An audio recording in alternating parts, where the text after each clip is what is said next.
like a homecoming, coming back here once again. And it really felt good. It really felt great, actually, to be able to come back to a community that I know so well and love so much, and especially the people. The people in this region, Central New York, are really quite extraordinary. The leaders, the elected people are always important, but also just the community engagement and the business engagement, I think, is second to none. And I really wanted you to know I don't take that for granted. And so I thank you for welcoming back. I want to acknowledge some of the leaders you're going to be hearing from in our program. Dr. Warren Hilton, the president of Onondaga Community College, has joined us. Ben Walsh, our mayor, who I've spent a lot of time working with, and he never stops giving me more things to do and more ideas. Manish Bhatia, the executive vice president of global operations at Micron. Micron, it's a word that's synonymous with hope and opportunity, and I'll always be so grateful to everyone who is part of the team to let Micron see what we've always known, that this is an incredible place to live, to work, to do business. So we're so excited about what the future unfolds for all of us in this area. So I want to thank. Also, I know we have Helen Hudson has joined us. Helen, our City Council President, Common Council President. Chris Ryan, the Minority Leader out in Onondaga County. Thank you, Chris, for being here. Rob Simpson. Rob, thank you for all you've done. We never stopped working together. We were at a football game trying to recruit more businesses, and we're never off. We're never off, even in the most casual encounters. Like, you sure you're not a supply chain to Micron? You want to come to Central New York? So we have our pitch. But also to all the Onondaga County legislators who joined us, elected leaders, City of Syracuse Common Council members, and also our friends in labor who will be building our future. So I thank you all for being here today. And no secret, I went to school here, and I come back to this building in particular. I was talking to Ed Rowley about this. The day I graduated from Syracuse University, my parents brought me to the most beautiful place in Syracuse, the Syracuse Hotel Syracuse, and they took me to lunch. Now, you don't have to understand, when you come from a very big Irish Catholic family with a lot of resources, when your parents take you to a place that has a white tablecloth, it's really, really feels important. So I knew it was a great day of celebration, and I remember, silly memory, but there was a little glass of votive on the table, and I was commenting how pretty it was. My mother asked the waiter if we could buy that as a gift for me. So I still have the glass votive from here from many, many years ago. So this is a special place, and also just to see the rebirth of this from the beginning, the peeling back of the murals and realizing there was a story that had been covered up, and now we had a chance to reveal it to the rest of the world. I love this place. I see Meg here talking about what we've done at Salt City Marketplace, all the entrepreneurs who just, their lives have been transformed, be able to be successful in the businesses they've always dreamed of. And so that's what I see happening here, and so much is going on with our regional economic development councils. And, my public life really started here, and I was here many, many times. I'm glad to be back. And what I see here, just we think about the economic numbers. I mean, you can talk about anecdotes and stories and how good it feels, but also there's some numbers that just, even statewide, we look at some of our economic numbers and unemployment, where we are in Syracuse. I swear it was double digits when I was here. I mean, it was just heading upwards and upwards. It seemed like Buffalo was 12, 14, 15%. Now unemployment is at 3.8%. I mean, unbelievable. And what we're 3% for Syracuse. Statewide is 3.8. Syracuse even better. Total jobs, we've had statewide over 586,000 jobs created, and I'm talking about just as I became governor. And I'm not saying I did every single one of them, but if we lost 500,000 jobs, I'm sure I'd get blamed. So why can't I take the credit for this, right? But the Syracuse region had an increase in jobs. I mean, over 15,000 people just in 1 year, and that's just pre-Omicron energy. So that's the trend we're on right now, and I think that's a very positive one. Again, having been here when the trend was, oh my God, unemployment's high, people are leaving, there's no jobs. I mean, I lived through that, and it never leaves you. It always gives you this sense of anxiety about what could happen, but also appreciation when things are heading in a right way, and I'm so grateful for that. And of course, we'll never forget, October 4th, Micron. I was joined by Senator Schumer and Sanjay, and just talking about, it's like it's like Sherry. You just say Sanjay. Everybody around here knows who you're talking about. And the great CEO of Micron who believed in us. And that investment of $100 billion over 20 years, the largest chip facility in the world, 50,000 jobs to this region. It's really important to us. It's really transformative. And so that allows us to really write the next chapter of the upstate manufacturing story. A lot of people didn't even think we were ever going to have a story, just kind of dead and buried. And now it's going to rise up. And it has set off a chain reaction. When I am in New York City, Long Island, Hudson Valley, people are saying we all want a part of this, because it's not just one name, it's just not one region. It is a statewide shared sense of pride that we're going to be manufacturing something here that the rest of the world thinks about and dreams about and tries to compete with us. And you'll never match the quality of our workforce, the intellects, the innovation, whether they come out of our community college or come out of our local colleges. I mean, there's nothing like this. People are going to want to come from all over the state, all over the country to work here. So we have done, even Edwards Vacuum. I was calling into England, make phone calls. Hey, thinking of coming here? And so they're the British-based leader in vacuum and abatement equipment in the semiconductor industry, and probably never heard of them before, but now they're going to be part of the New York family because they want to build a pump right here in Genesee, right down the road in Genesee County, creating 600 jobs. I mean, 600 jobs for a place like Genesee County is a big deal. Is a very big deal.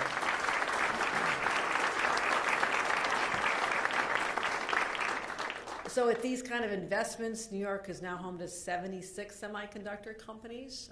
I would call that a critical mass, and who employ over 34,000 New Yorkers right now. So that's Global Foundries, Wolfspeed, onsemi, and also IBM. And so you also think about the assets we have, the Albany Nanotech Complex, which was an important driver of why New York was so successful.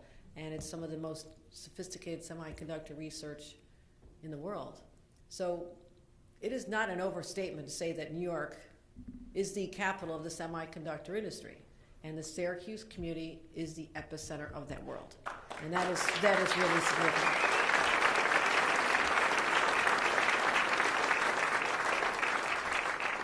So never to rest on our laurels. We'll go bigger, we'll go bolder, and we'll get better. And so we're going to, as we build this new ecosystem, I want to let people know that this is not just we've got them and now we move on.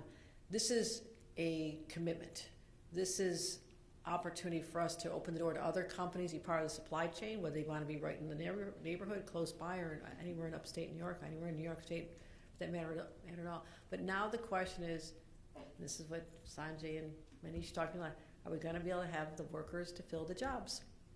And the answer is yes. And we're going to train them here and all across the state. And so we have to identify the skills that are needed. And that's why during my State of the State address, I announced the first ever governor's office of semiconductor expansion, management, and integration. Now, coincidentally, all that's adds up to Go Semi. So I have such a clever team. So $45 million. That's skin in the game. That's on top of the other incentives that says we need to have a place that businesses will know is the place you go to get all your questions answered, get pointed to the right direction, how we can help manage what the needs of Micron and others are, who are the suppliers you need, how close do you want them to be, what can we do to incentivize to come here. So we'll also be bringing companies here, but also coordinating community investments, making sure that between the federal, state, and local, it's not so confusing for people to know the kind of a package that could be on the table to lure them to come to our state versus another. So that's important. And as I mentioned, we have to train up New Yorkers to fill these jobs. So we'll continue to position this area as a leader, the leader in semiconductor manufacturing, but also send the message that this is a pro-business environment for people to work, bring their businesses, expand their business. It's all happening right here. And that is, again, a generational shift from what it had been when I was younger, probably 2 generations ago now.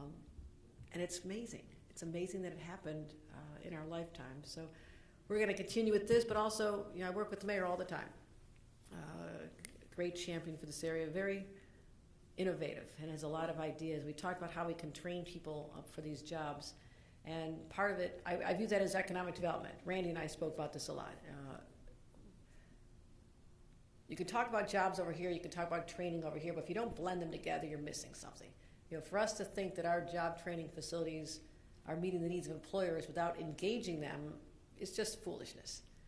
I've said this since my days in Congress over a decade ago. You have to marry the community colleges, the training facilities, the apprenticeship programs with the employers to say, what do you want taught?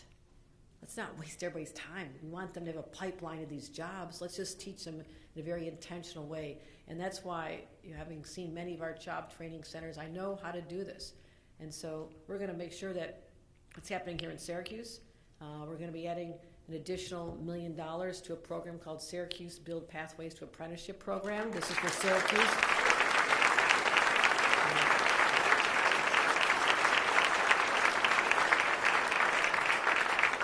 The mayor told me this is a good program. He said it was a good program. Got this mayor's seal of approval on it. The council's okay. Good program. I said, okay, that's all. So this will be serving 115 building trade apprenticeships from I-81 to Micron Construction and so much more. And also the Syracuse Surge High-Tech Careers Bridge program will go to outreach and have more mentoring and exposure for semiconductor careers. And so, money to help with that, to help with that as well. And we also know that we have to help invest in our mom and pop shops too. This is really important. No business starts out big. They all start small, and sometimes they need a little help moving along. So we're going to have a $5 million revolving loan fund to help businesses, do the renovations they need, the expansion, whatever they need, housing, the construction they need, rehabilitation, whatever they're looking for. And so a flexible finance program for the city of Syracuse, so you can help guide how this money's spent. Also, we have to have housing. This is what we talked about, right? Where are all these people going to live? We want to make sure that the center city, the city itself, is the main attraction, I would say, because we saw what happened when people left our cities. Mayor wasn't born yet, but it happened a long time ago. When you're this old, you can say whatever you want. But I remember it was white flight out of the cities. Highways are built intentionally to connect people from the suburbs to jobs, whereas there was a time before when they all lived in the cities. And so we are trying to fix the last vestiges of racism that happened in our transportation and our building of infrastructure. But now we have an opportunity to invest in housing in the city, but also we will need more housing overall. That's just a statement of fact. You have to offer variety for people. You get empty nesters want to be in the city. I'm an empty nester living in a city right now. Young people starting out, but also there's a certain age groups you're going to want to be out near the baseball fields and have more space. So we have to meet people where they are. And if we fail in that, we'll fail to provide what I promised Micron was not just a workforce, but they have to live somewhere. They're not all staying at the Syracuse Hotel here. They have a place to live. So we have to make sure that we do this in a smart way, but not just smart, it has to be aggressive. It has to be, let's get started yesterday, because we have a lot of catch up to do, a lot of catch up. So we have to incentivize developers to build more wide range of housing, affordable workplace housing is what we're going to be talking a lot about, but also just making sure that people know that we're keeping our communities safe, and there's opportunities for us like never before. We talked about this last year, the abandoned developmental center. Last year I announced $29 million to help demolish it, to make way for new housing. At the time, we didn't even know how critically important it was going to be, but now it really is. And also a tech hub, and I know that is moving along, right, Mayor? I'm going to ask you, we're moving along, right? I'm going to give you this money. I got to make sure it's being spent. But on top of that, we have to talk about my New York Housing Compact. And people get all anxious. I get it. I was in local government a long time. But I also knew that local governments have tremendous power to open the door and be welcome, and build, and give young people a chance to raise their own family in the community they grew up with, affordable, around the grandparents, babysitters. So there's a lot involved in this. I'm a grandma now, I can say that. But we have to build over 800,000 new houses in the next decade to meet the demand. That is a good thing. Remember the old days? You couldn't give a house away in Buffalo or Syracuse because they were leaving. And now the prices are going up because that's, again, a statement of how desirable our cities in New York are and our communities are in New York. So that's nice, but if it's a barrier to be able to own a home or even afford an apartment, then it doesn't work. So let's just go into the future with our eyes wide open of what this challenge means. We can't protect the status quo and be like this when people want to come here. This is a new dynamic. It's a new dynamic. We have to be open-minded.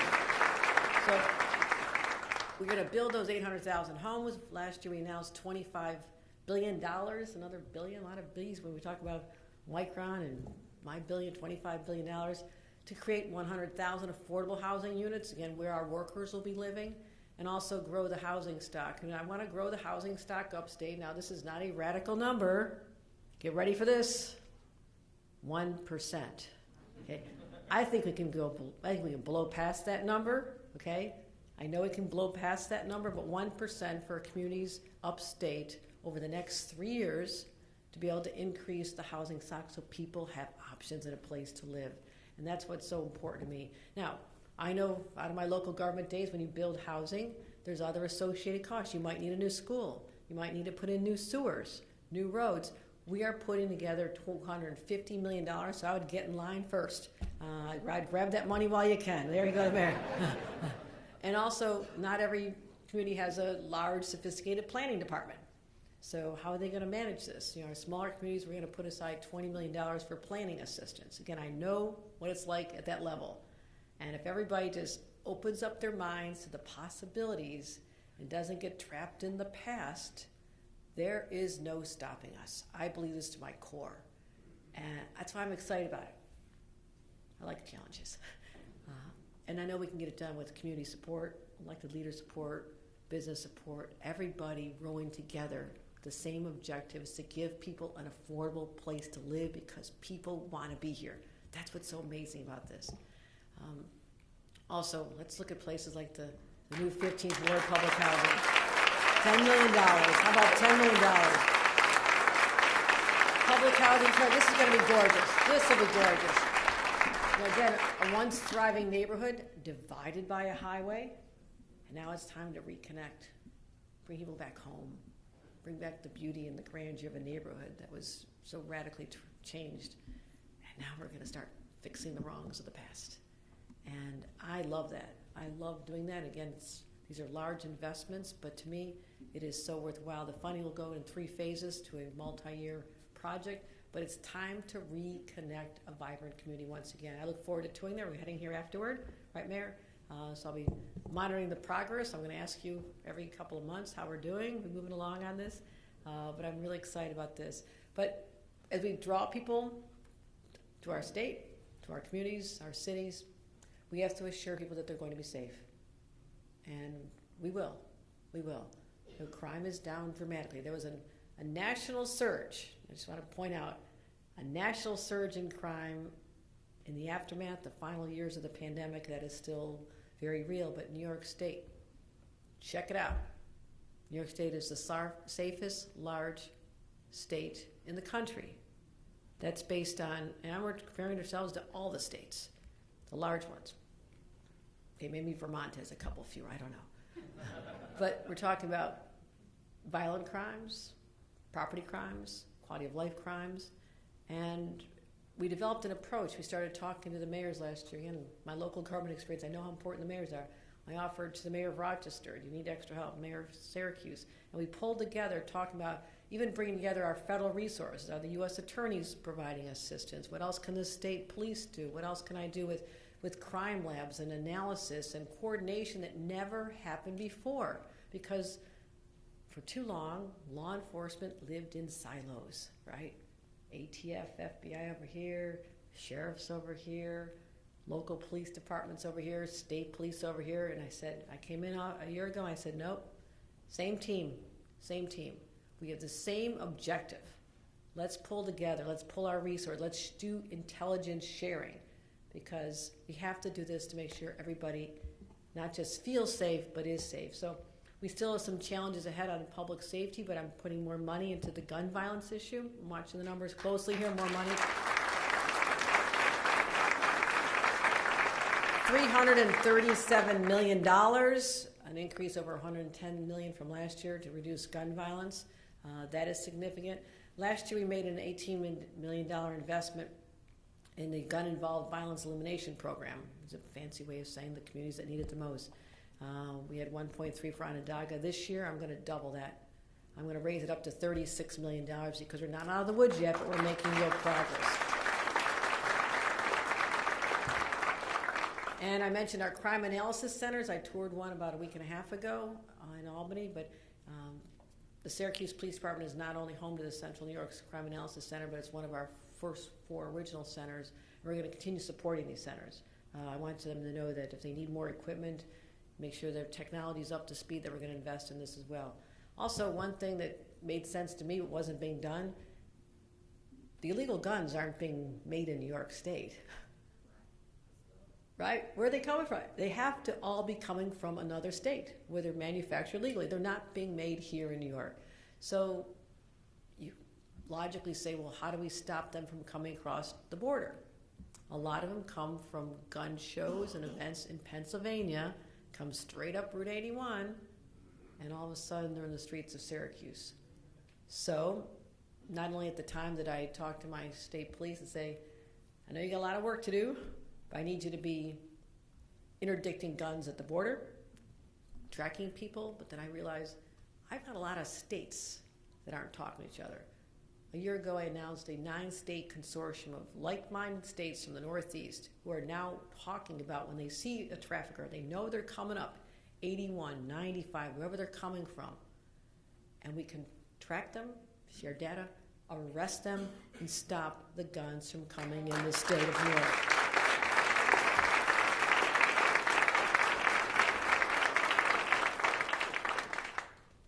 So we have tens of thousands of guns, illegal guns off the streets now.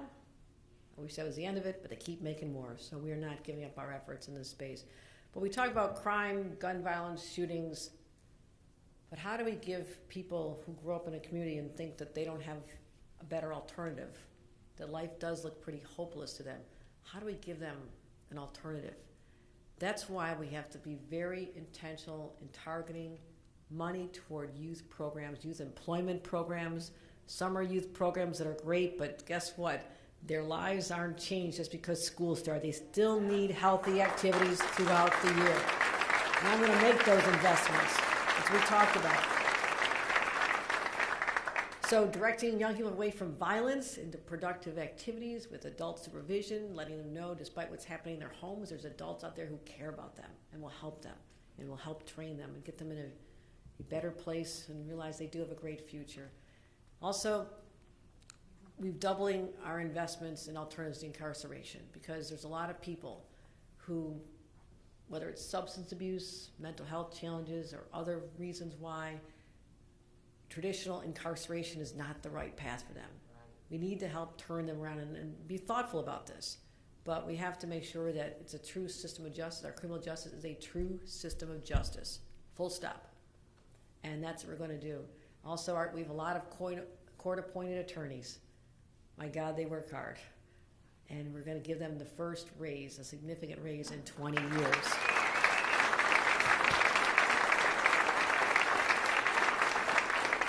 And there's been a lot of talk about the bail laws. Now I'm going to just get everybody's mindset on this one. When we talked about that spike in crime all across the nation, everywhere, and everybody's blaming New York State bail laws for crime going up everywhere, Los Angeles, Chicago, Washington, D.C. So that had nothing to do with it. Let's just deal in realities here. But let's talk about the fact that right now, after having some changes last year to the bail laws, we want to make sure that people accused of low-level offenses who don't have money don't end up sitting in jail when someone else accused of the same offense who happens to have money or their parents can bail them out gets to go home. That is the description of injustice. That is what the bail laws changed. And we're not talking about changing that. But when you get to serious crimes, violent crimes, crimes involving guns or harm to other people, you have to give the judges the discretion to be able to take a look at that. So right now the law says there's factors a judge should consider when deciding whether someone should receive bail. And again, these are bail-eligible cases. By nature, they're already serious cases. Otherwise, they wouldn't be before a judge for bail. But our law also says that the judge has to consider the least restrictive means to ensure they come back to court. Do you see the inconsistency of what I just said? Consider all these factors, but you have to use the least restrictive means to get them back to court. I just want to fix that. I just want to say that in these more serious offenses that are bail eligible in the first place, and many crimes are not, let the judges have the discretion to weigh past offenses, order protection violated, hate crimes, gun involved. I mean, there's so many things you want a judge to think about instead of just saying, oh, are they likely to flee to, another country or not? The flight of risk. We have to do that. So to me, it's common sense. I need all of you to help me let everybody know what's behind this. My values are strong, but also I'm going to be protecting society at the same time. They're not inconsistent values. And that's what I believe in the state of New York. We've also, I mentioned the state police earlier. I'm increasing, their ability to go into communities. Mayor gives a call, I need extra help, we're having a tough time, got a spike here. Can you get literally on the streets with us? And I want to be able to offer that as well. So we're increasing almost $13 million to help that space as well. So when we talk about violent crime, I mentioned people sometimes have mental health challenges as well, the driver of some of our issues here, and homelessness. We have ignored the mental health crisis for far too long, way too long. And I'm here to declare that the era of ignoring people with mental health needs is over. It is over. People deserve a system that works. I'm going to fully fund a complete transformation of how we deal with these individuals and offer a continuum of care that actually works. $1 billion. $1 billion to transform our healthcare system. We need psychiatric beds available. We need more.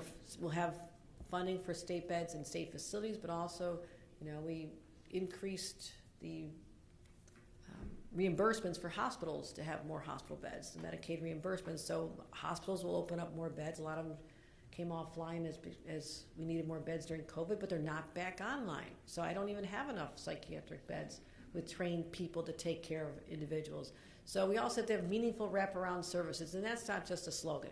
This means when someone's had to be admitted because of a severe mental illness or an incident, before they leave, I want to know that someone is going to be monitoring their progress, making sure that they show up at the therapist, that they go into supportive housing, that they get what they need instead of just letting them drop off the cliff again and cycle back into the system, whether it's homelessness or incarceration.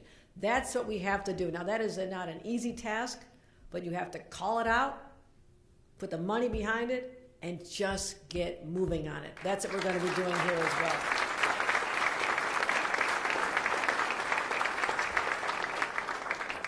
And let's think, I mentioned the pandemic a few times. A year ago, we probably wouldn't have been doing this in person very easily. But think about the kids. They didn't snap back to normal the day they could show back up at school and the pandemic was getting easier to manage. They're still suffering. Our kids are still suffering the effects of 2 solid years of either isolation or disruption, and teachers having to do the most extraordinary work, trying to teach them remotely. They got their own kids they're trying to take care of at home, and then back in the classroom. So many children who were not suffering effects before are now dealing with their own mental health challenges. And we give them a good education, but if we don't start thinking about them now and investing in them now, giving them preventative care now, having people embedded in our schools now to identify this, then we are setting these kids up for failure and a lifetime of needing help. So why don't we just be smart and help them while they're young?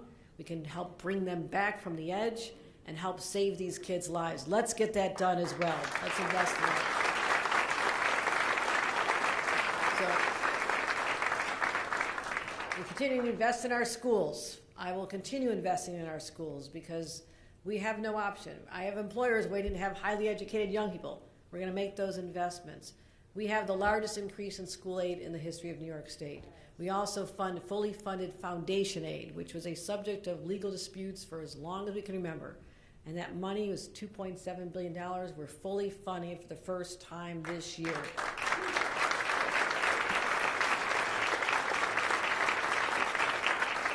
What does that mean for here in Central New York? $1.7 billion in school aid for Central New York. That's an increase of almost 170 million, a 10% increase from last year to this year. And I know that that's an investment that is smart. It's what we have to be doing, and also to make sure that our schools are providing the mental health and support system that our kids so desperately need. So we're going to continue focusing on that. I'm excited about that. I'm going to be visiting more schools and telling our teachers how much we support them. When we think about schools, we also have Native American schools in Onondaga. And they've been neglected for far too long, so we're putting $11.2 million to help the Native American schools in Onondaga. Renovation and maintenance. Now how about higher education, right? Now we're all of a sudden getting Onondaga Community College $36 million for Onondaga Community College. We're going to be helping with $15 million for the School of Health expansion, increase our candidates to go into the jobs because we've lost a lot of individuals during the pandemic. We need more healthcare workers and elder caregiving roles. I appreciate that. $5 million for the Micron Collaboration Classroom, supportive construction for 5,000 square feet for training students in semiconductor and microelectronics industries. I think that's smart investment. Also $3 million for a workforce career lab to open up a warehouse space to help with engineering and technical skills and workforce education. So I think that's going to be well spent, don't you? Okay? All right.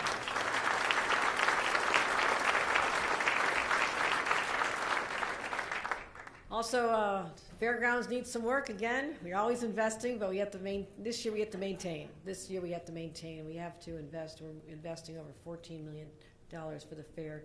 About 14% of the buildings are over 100 years old in the state fairgrounds, and 26% are over 75. So they've received minimal upgrades. We've had some nice flashy exhibits and everything, but all of a sudden the infrastructure starts deteriorating, the buildings start deteriorating. So I'm proud to say that this is a rebuilding year to make sure that we don't neglect our responsibilities to keep investing in the fair. So we're going to be making sure we do that. Also making sure that we have our Green Lake State Park, which I love. I think it's a gorgeous park. It's our most popular lake beach, and the money's going to go toward boardwalks and beach access there. Selkirk Shore, $7 million. New comfort stations. You never can have enough of those when you're a mom with little kids, and all sorts of improvements there as well. So we are really excited. There's so much going on here.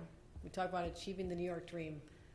The New York dream, we've got Syracuse. I mean, that is literally geographically the heart of New York. That is the heartbeat of our state. And what happens here can be an incubator for what we do elsewhere, because we're the right size community, the right size region to be able to make profound, transformative changes that others can say, how do they do that? Let's do it in my community as well. That's what I want to stimulate here. That's why I believe in the leadership of this community. Again, the business, the electeds, the academics, the community foundations and not-for-profits, the way you pull together, the way you put such a great spotlight on this area, attracting a Micron, attracting other businesses, I want you to continue that, but I want you to know I will be at your side. I will be there to support you. I will help lift you up. So I'm very excited. Thank you all for coming. Look forward to seeing you at many, many more events as we unfold ribbon cuttings, groundbreakings. We're just getting started. Thank you, everyone. Thank you. Thank you. And with that, let me bring up our great mayor, Ben Walsh, who's just been an extraordinary, extraordinary partner, and I want to thank him for his efforts. You know, young family, he believes in this area, and his family's steeped in public service, so I'm great to call him not just our mayor, but also my friend, Mayor Walsh.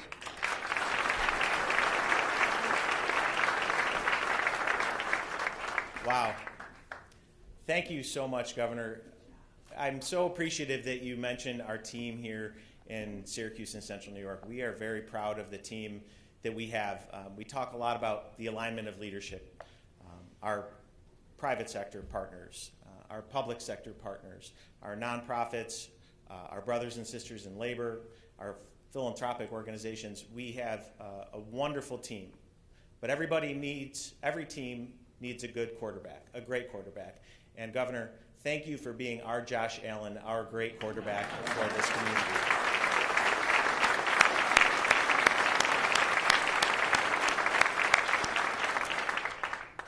So in addition to a passion for this community and for this state, Governor, you and I also share in common an alma mater. I went, of course, to the Maxwell School at Syracuse University, where I earned my master's in public administration. And one of the first things I learned in public budgeting, no less, you would think you would learn about spreadsheets, and I did learn about that, but one of the first things you learn is that a budget is a reflection of your values and your priorities. And when I look at your budget and the announcements that you made, your values and your priorities are in lockstep with the values and priorities of our community. Public safety, housing, workforce development, education. These are the things that we've been investing in, that we will continue to invest in, but thanks to your support and leadership, we're going to be able to take that investment to the next level. So thank you again for that.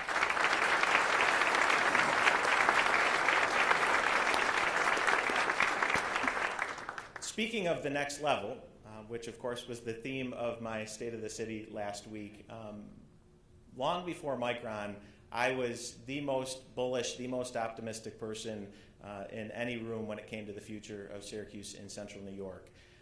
We have so many good things happening, and you can look out the window in any direction from this hotel and see it and feel good about it.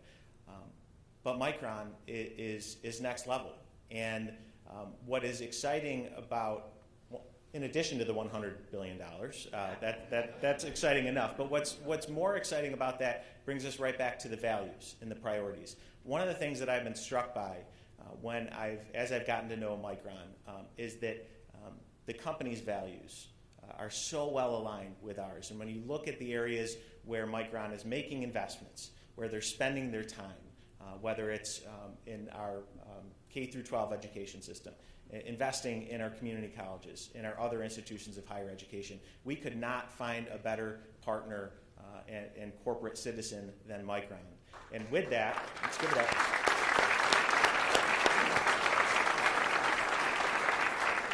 With that, before I introduce our next speaker, I want to give a quick plug. One of the other values that Micron shares with us is community engagement, and they have been making their way around this community throughout Onondaga County, holding community meetings, talking to constituents, helping them understand better the opportunities that not only Micron brings, but everything that comes with it. So we're holding another community meeting tomorrow evening. The county executive and I and Manish will be there at Henniger High School. Any Black Knights in the house? All right, there you go. The superintendent, no less. So for those that are interested in learning more about the Micron opportunity, please come to Henniger tomorrow evening. And please now welcome Manish Bhatia from Micron to join us.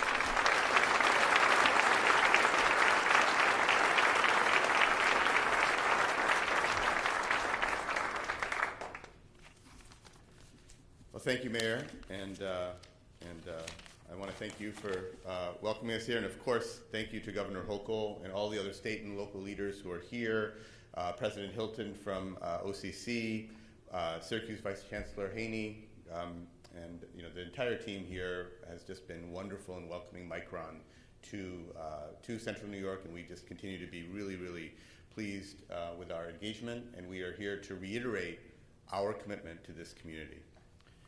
As you know, we intend to invest $100 billion in semiconductor manufacturing over the next 2+ decades, with the first phase of investment being our first fab, $20 billion investment that's planned to be completed and operational through the end of this decade.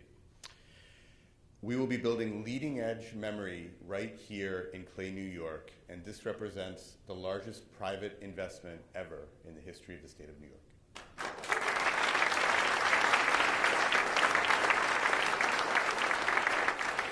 As the governor mentioned, at full build-out, once we're at all 4 of our fabs are built out here in the future, we will have 9,000 Micron team members and have helped create 50,000 jobs here in the state. And we're really proud to be able to partner with this community.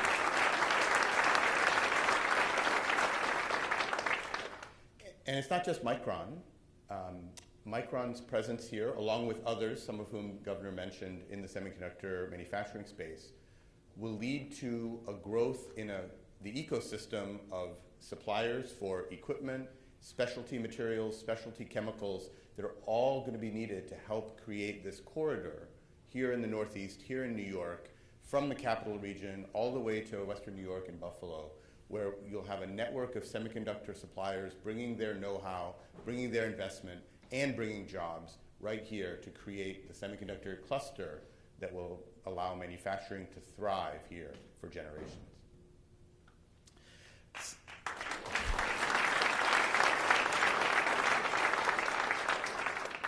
And with that in mind, I'd like to personally thank Governor Hochul for setting up her Go Semi office that she just described earlier. This entire initiative is going to be instrumental in helping make that semiconductor ecosystem cluster possible here. And whether it's our suppliers or suppliers of others being able to come together, they'll be partnering with the educational and higher education institutions here to be able to advance semiconductor research and development, as well as semiconductor manufacturing capabilities here going on into the future.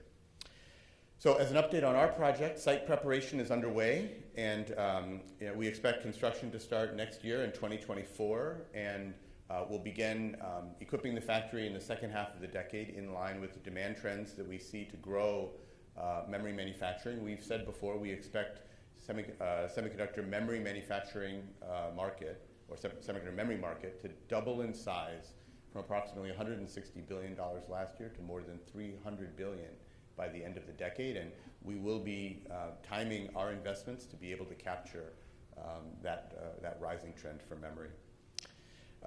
And we're expecting that the ripple effects of this will go across all parts of the economy and all levels of the ecosystem, whether it's in education, local infrastructure, and job creation will really be focused on job creation for everyone, including those from historically underrepresented groups that have not been able to participate in the growth trends of the past and may have been disproportionately impacted as businesses left this area in the past. So that is absolutely a focus.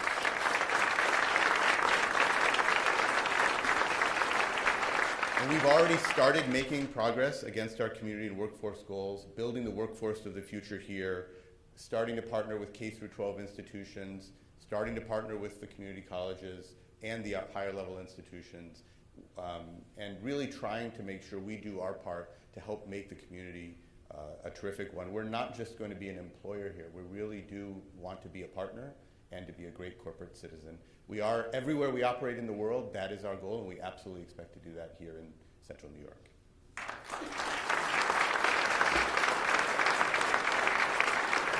And I'm very proud of the work that our team has already started doing, laying the groundwork for this project.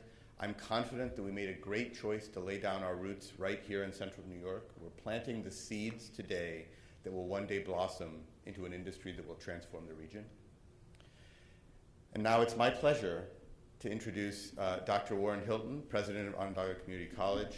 We have an enthusiastic partnership and already deep partnership with OCC, and we were happy to have partnered with Dr. Hilton to host President Biden here last fall, and thank you for welcoming us and welcome you to the stage.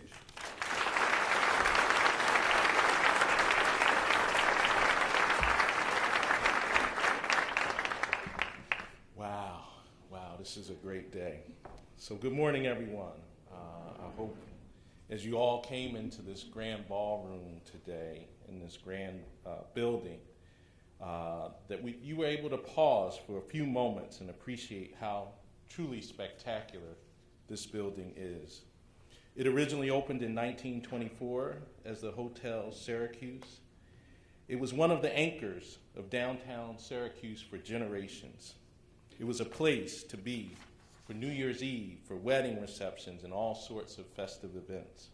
Over time, as businesses and families left the area, as Governor pointed out, The hotel lost business and quietly closed in 2004.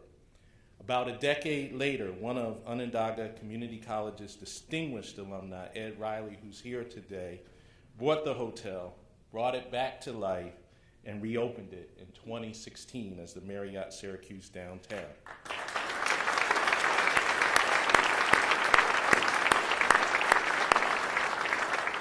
And today it looks even more beautiful than it did back then when it first opened nearly a century ago. I share this story because today, what's happening here in Central New York, as the governor pointed out, is very similar to the story of this hotel. Under the leadership of our great governor, Kathy Hochul, and all of our elected leaders who are here today or absent at the state, county, and local levels, our region is on the rise once again.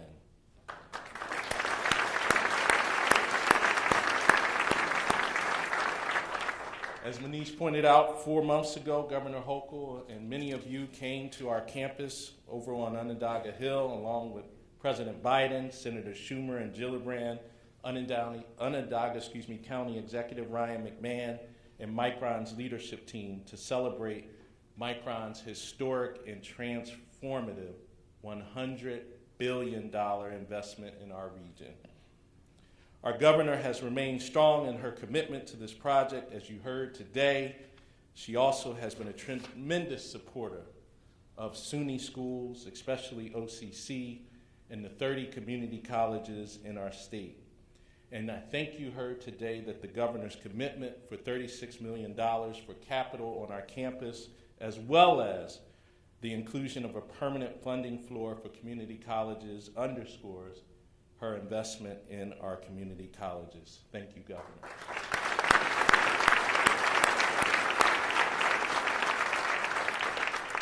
Having a predictable level of funding will help us as we prepare to educate students for rewarding careers in the semiconductor industry and many other industries. Just this morning, we were meeting with the fine folks from Micron discussing our curricular pathways. And I might say to you, no matter where you are in life, some of you know I'm from Pennsylvania, so the way that I used to say it in Pennsylvania is it didn't matter if you came from Penn State or the state Penn. We will have an opportunity for you to be trained and educated at OCC to improve your life.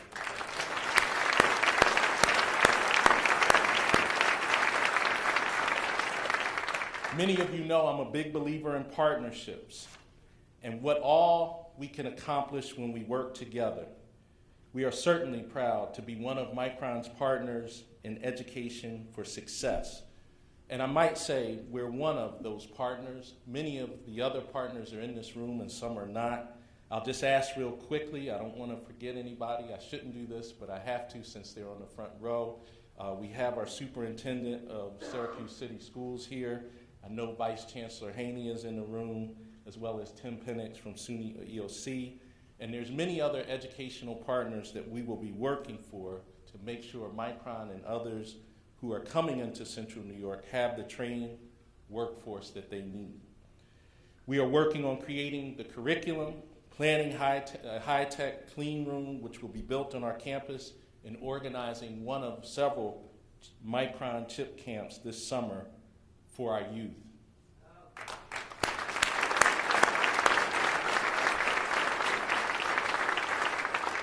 I can tell you that at the helm of OCC, we will be ready to supply the workforce Micron is counting on to power the world's largest chip fab right here in Central New York. Our new SUNY Chancellor, John King, recently said, SUNY is the state's workforce development engine. Governor Hochul, we are fortunate you have a deep understanding of that. And along with your commitment to our region, the SUNY system, and the unique role that our institutions play in driving economic opportunity and upward mobility.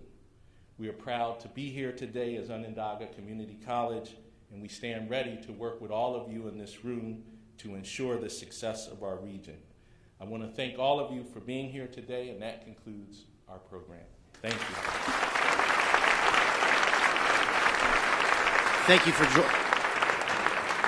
Thank you for joining us, everyone. Have a nice day.